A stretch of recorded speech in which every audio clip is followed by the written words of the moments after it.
Hello, my friends. If you're in the US, it's the Wednesday before Thanksgiving. It is the kickoff to the holidays. And right now, almost everybody, media, email campaigns, stores, probably even your friends and family, are all focused on being grateful. This is the season of being thankful, and that can feel damn near impossible when your heart is still broken. Let's talk about how you can find some little glimmers of gratefulness during this week ahead.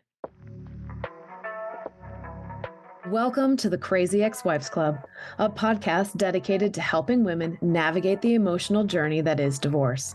I'm your host, Erica, and if you're trying to figure out life after the big D, welcome to the club. Whether you're contemplating divorce or dealing with the aftermath or any of the many phases in between, the club has got you covered. Each week, you'll hear stories from women who have been in your shoes. This isn't about spilling tea on divorce details. This is about giving you the tools to take control of your own healing journey. Listen in weekly for advice, tips, and tools to help you move through each stage of the process.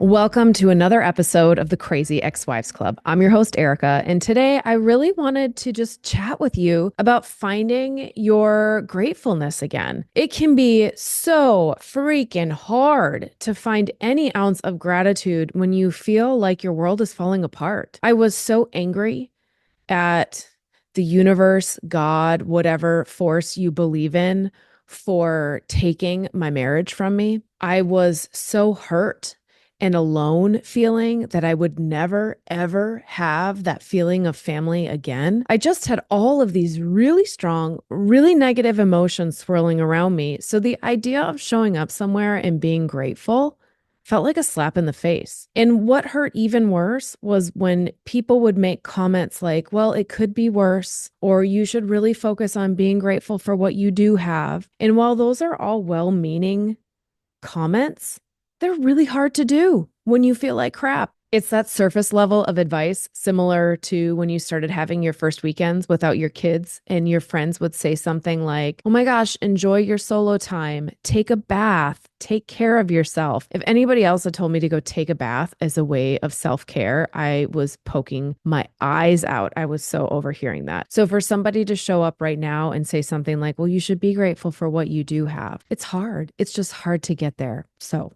today, I wanted to focus on holding some space for you. If this is a space you're in, know that it will not always feel this way. I promise you that each holiday, each year, it starts to feel a little different. Now, what I have learned on average, it's about 3 holidays. By your 3rd holiday, you start picking up speed again. You start feeling like your feet are underneath you. And I know that that's probably not what you wanted to hear. Maybe you wanted to hear that it happens instantly. Maybe you wanted to hear that it was just the flip of a switch. But the reality is that you're building new traditions and new behaviors while also grieving the loss of a life that you loved. At one point, you really did love your marriage and your partner and the life that you had built. So give yourself some space to move through those feels. You don't have to be happy and grateful right away. But I do want to teach you some tricks to start tapping into it, because the secret to moving on and getting through the grief is being able to start to choose what you're focused on and being able to put that focus on the pieces of your life that are going well. When you start to focus more on the pieces that are going well, more and more things start to line up to that same emotion. I mean, think about if you were rushing to go to work and you were running late because you overslept from your alarm, and now you're rushing through your shower and you get out of the shower and you accidentally drop toothpaste on your shirt, and now you're even more late. And then you get in the car and you spill your coffee. Momentum. What happens? Thing after thing after thing continues to build in that same feeling like, oh my gosh, everything is getting in the way of you being able to get to work on time. You can do the same thing in the positive way. Yes, you are not going to be able to rewire your entire day to feel happiness and grace and love and bliss right now, but you can start finding the little moments. And the one little thing leads to 2 little things, leads to 3 little things. If every single day your goal is to just stay in that level of contentment or appreciation a little bit longer, every day you move the marker. The scoreboard is not about, oh, today was an amazing day. The scoreboard is, today I made it until 10. before I really got sad about the fact that things are where they're at. Or today I made it till 2 before somebody had a comment or reminded me that I'm going home to an empty house tonight. Make it a little bit longer every day. And when we make it just a little bit more and just a little bit more, these are the stepping stones to build a day that you love, a week that you love, a month that you love, a life that you love. It doesn't happen in a big swoop of rewriting everything all at once. It happens one conscious choice at a time. And that's why I'm such a strong proponent. I believe in 2 things. 1, feel the feels, process that shit out. And 2, choose how you want to feel in every single moment. And it is the combination of these 2 that truly makes you unfuckwithable, that truly empowers you to live the life you want to live. Yes, things come up. And when they come up and they hurt, we process it out. And then we choose what we want to focus on, what good things are coming, what things are feeling better, what direction am I pointed in. I spend my days, I go back and forth, right? I stay flowing in the how good is good, how much better can this get, how much more fun can I have? Eventually, something might trigger that feels icky, that feels gross, whether that's angry, frustrated, short with somebody, all the way down to hopelessness, all the way down to depression and anxiety. We catch it sooner. When we catch it sooner, we can shift back to changing how we want to see it. I do want to call out that this concept of rewiring what you choose to focus on, rewiring those emotions and those thoughts, we go into it in the holiday heart to heart program because during the holidays, the emotions are intensified. They're big, they're stirred up. They are all around us. There's so much pressure to have the perfect holidays. What is a perfect holiday? Can you actually say you've ever had a perfect holiday? I remember the moment I finally created the holiday feel that I wanted, and I was completely alone. It took time and self-awareness and deep reflection to clear all the limiting beliefs and the expectations I had around having a quote unquote perfect holiday. Once I found it within myself, now every year I try and build that back with the new conditions. Now there are lots of kids. Now there are other people involved. The more people that are involved, the more complicated it gets to build that perfect moment. And it starts with you. So in the Holiday Heart to Heart program, I work through literally the steps and I give you, it's a journal to teach you how to rewire these thoughts and emotions. The sooner you start to choose how you want to feel and you learn how to do it, the sooner you're going to feel better. And this is not fake toxic positivity. This is not, I'm very, very against. Pick a mantra and just repeat it until you believe it. Fake it till you make it. I'm very against fake it till you make it. I'm very against motivate yourself to go do something different. I am pro inspired, pro divine download of what you need to do next. And it's because whatever we actually truly feel and think on the inside is the energy or the vibe that we're on. And if we want to change the stuff that's around us, we have to learn how to change what we're feeling on the inside. That's what I teach you in the Holiday Heart to Heart. So we climb the emotional ladder. If you guys want more details on it, the link is down in the show notes. P.S. Major VIP bundle and then Black Friday sales going on around the program. Click on the link. Check it out today. Price will change again on Friday. All right. So back to this holiday. Here's what I want you to work on this holiday. Your job is to find one small thing every single day that brings you joy and revel in how absolutely delightful, pleasurable, amazing it feels to finally feel happy again. Whether it lasts for 30 seconds, whether it lasts for 30 minutes, it does not matter. What matters is that you were able to find one thing that brings you joy. You guys may have heard there's a new term that's kind of floating around. It's been out there, I don't know, the last year or so, called glimmers. A glimmer, it's a small moment of joy or pleasure. It's that, faint light. You think about something glimmering. We've all heard the statement, look for the light at the end of the tunnel. Well, a glimmer is that teeny tiny little light. I think about shimmery, glitter clothing or sequins clothing, and they kind of get a glimmer. You're looking for that teeny tiny moment.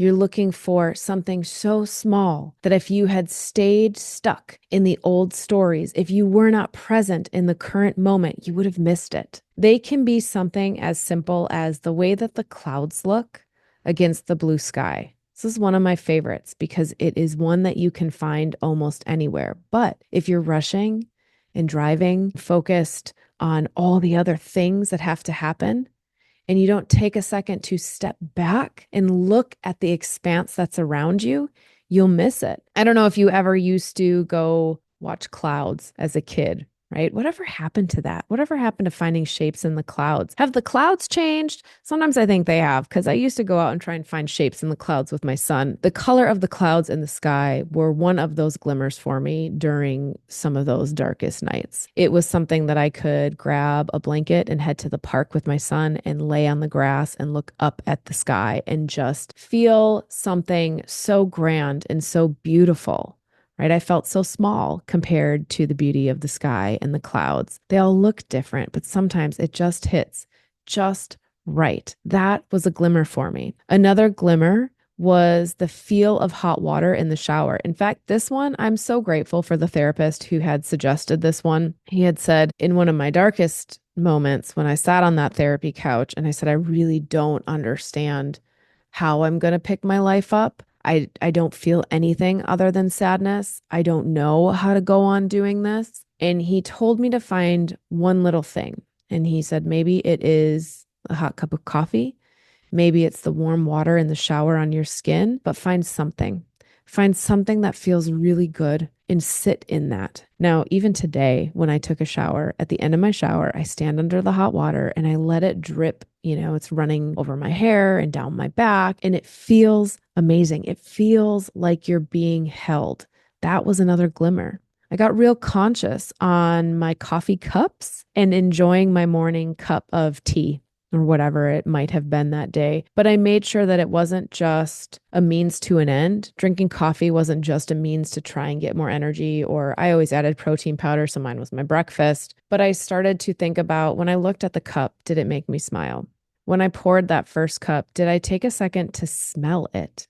Did I take a second to truly taste it? How mindful can we get? And when we start to become more mindful, then we can start to catch more glimmers. You can create your own, and they can be, I would say, kind of like seasonal. I don't mean like holiday season seasonal. I mean, for a bit, I was really focused on blue hearts, or it was maybe an eagle or a hawk. They were like calling out signs, things that when you see them, you know that it's going to be okay. You can pick those. So if you're thinking right now, maybe it's blue butterflies or pink rainbows. What is the thing? What is the thing that when you see it, it just makes you smile? And when you smile, you feel that wave over your body of appreciation, of love, of safety, of enoughness. In those tiny moments, that 15 seconds, that 30 seconds, you're not worried about how you're paying the bills. You're not worried about where you have to be. You're not worried about the big project at work or how your kids are going to handle something. You are so present and so mindful in that moment that you can feel just pure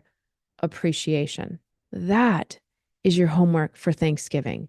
Not that you have to love every single minute, not that you have to find something amazing in every single day. You get to be pissed that the old traditions don't get to happen. If you're trying to cook your turkey and it's not working, and typically your ex used to cook it, or you're trying to carve the turkey and that was always his job and you can't flip and figure it out, that's okay. You can be pissed about that. You can be pissed about that.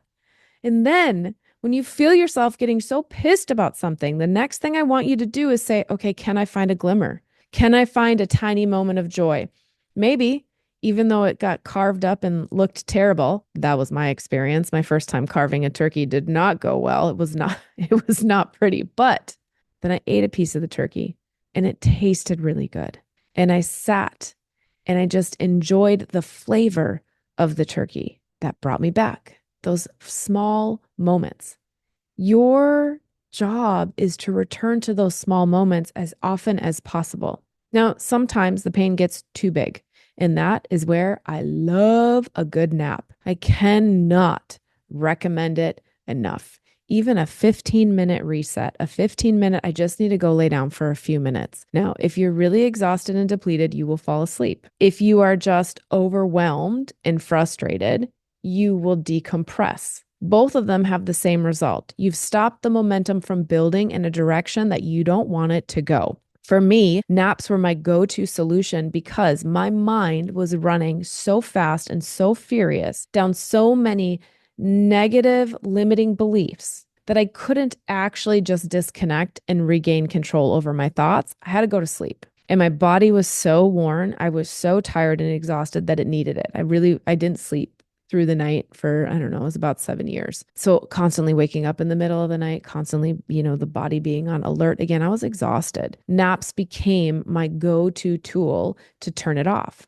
Now, as I recharged, as I became stronger, I didn't need the sleep. I needed the disconnect. I needed that feeling. That feeling right before you fall asleep where you know that you're awake and you're aware, but you kind of can no longer feel your body anymore? That's the disconnect. Now, some people achieve that feeling through meditation. Some people achieve that feeling just by laying down. I used to put on some of my favorite music, and whether I was walking or laying down, I could, listen to the music, feel the music, and disconnect. That's what you're looking for. When you feel that disconnected feeling between your head and your body, that's your reset button. The moment you've reached that, you're like, okay, I can start over now. What do you want to build? Find the little moment of joy. Ooh, I really like how warm this bed feels right now. I went and laid down, went and took a little decompression time. I love how my blanket feels. I love how the pillow feels. I love the light coming in through the curtains. I love the smells of the meal that are downstairs. I love hearing the family downstairs chattering. Even if I'm not ready to go down there and chatter yet, it's nice to hear other people being happy. Pick your thoughts that line up towards the energy and the momentum that you want. You are going to get through this holiday, not only this Thanksgiving, but all of the upcoming holidays as well. And the key to getting through it is slow down, decompress, be present. Now, they seem so simple, but they can feel so challenging when the rest of your world is overwhelming and the rest of the world has been turned upside down. Give yourself grace this holiday. Again, the holiday heart to heart is designed to help guide you through. It's 5 minutes a day. I've got a couple recorded pieces in there. So we start with kind of a foundation, talk over how to set yourself up for success for the holiday and some things that you should be aware of. It builds and adds from the podcast. If you listen to the Navigating Holidays podcast the other week, then I did include some specific scenarios you guys had sent in, like how do I handle it if my ex shows up? How do I handle kids moving between two houses? We go through some of those. And then I included, it's under 6 minutes, might be under 5, an EFT, a tapping meditation. This EFT tapping meditation was designed specifically to bring you back. If you're on the edge of overwhelm, edge of chaos, edge of I am gonna break. You hit play, you start tapping. 6 minutes, I guide you through a few cycles. If you have more time, keep going. You can hit play on that one section. They're each individual files. They play just like a podcast. So just like you're listening right now, the little app runs on your phone, you hit play and it plays it through. And then there is a 40-page journal. And the journal not only takes you through these concepts of climbing the emotional ladder, it teaches you how to do it. How do you regain control over your thoughts? Teaches you about EFT tapping, the points and why it's so important. Then it just includes a section of daily journaling pages. You can print more. I didn't want to put all 30 days in there for you right off the bat because that'd be a huge file for you to have to print. You could use a journal you have. You could keep reprinting the pages at the back, but it gives you a daily journal activity. Again, minutes. I'm not asking for hours. We don't need a 45-minute meditation session. We need a couple minutes at the beginning of the day and a couple minutes at the end of the day. In fact, that reminds me, the last thing I want to leave you with, one of the practices that was instrumental in me being able to change how things were going for me was my nightly gratitude practice. There are a ton of books out there on gratitude. I've done Gabby Bernstein's and I've done Rhonda Byrne's. She did The Secret. Her book is called The Magic. I don't remember what Gabby's is, but it's daily gratitude practices. This one was one of my favorites. What you did was find a rock. I used a selenite heart, which I have for sale on the Etsy shop. That's why I offer them.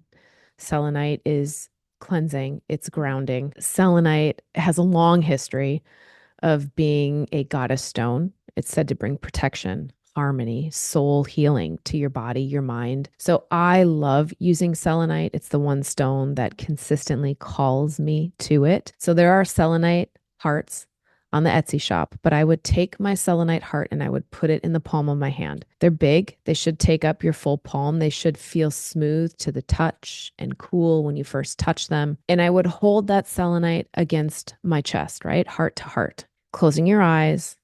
I would start at the beginning of my day when my alarm went off, and I would run through my day thinking about all the things that happened until I found the best thing. Oh, I got to work without any traffic. I did really like the song that played on the radio. My first few meetings went okay. Lunch was pretty good. Go through all the things. I got home. Oh, my freaking favorite holiday song played the moment I got in the car on the way home. I sang so loud that was my favorite moment of the day. Find your favorite moment and replay that moment over and over in your mind. Feel how good it felt to be in that moment. Feel how wonderful it felt.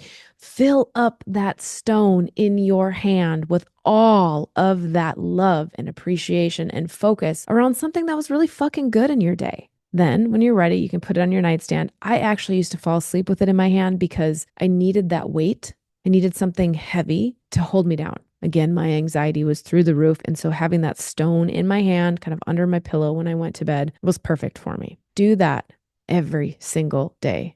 It is one of my most favorite practices. What happens? It means you get rid of, because by the end of the day, our mind's kind of running with all the shit that came up. All the stuff that didn't work is what sticks the longest. And we forget about the things that did work. So when you do this count back through your day, you're choosing to refocus your attention on the things that are going well for you. And when you go to sleep that night, your body, that disconnect happens, right? Your mind and your physical self, they kind of bloop, drift apart. You're resetting where it's drifting apart from. Its starting point starts so much higher. You're not starting in a place of hopelessness. You're starting in a place of, hey, there were some things that were okay today. Your body can now do the work at night to heal the places that physically, emotionally, or spiritually feel stuck, feel heavy. So that when you wake up the next day, you start a little higher. You make it a little longer. Your day goes just a little bit better. Yes, things are still going to show up that aren't going to go as planned. It's kind of the meaning of life, isn't it? We're human, having human experiences. Things are not perfect. But now you have the tools to be able to get through it. Again, the Holiday Heart to Heart link, it's down in the show notes. Highly recommend that you guys check it out. I've also shared a ton of practices that are going to help you tap into those tiny, tiny moments. So your homework from today, figure out what is that one simple thing that you can do every single day that brings you joy. Is it the hot water in the shower? Is it the smell of your first cup of coffee? Is it the gratitude rock that you're going to do at the end of the night? What is your thing going to be? Find your thing and fight for that thing this season. It can be your anchor that brings you back to how good things can feel. It's that guiding point. It's that beacon. Amongst all of the darkness, there is a beacon of what it feels like to be happy. And right now, you are fighting your way back to it. I hope you find peace this weekend. I hope you find time for you this weekend. As always, reach out anytime. Send me a message over on the Instagram channel. You can drop an email. I'd love to hear from you. And until next week, guys, find your little thing and give yourself some grace. And that's it. Another great episode of the Crazy Ex-Wives Club, a podcast for women learning how to heal from their divorce. Tune in next week for more advice and tips to help you figure out life after divorce. And until then, give yourself grace, do the best you can, and know that this is all part of the process.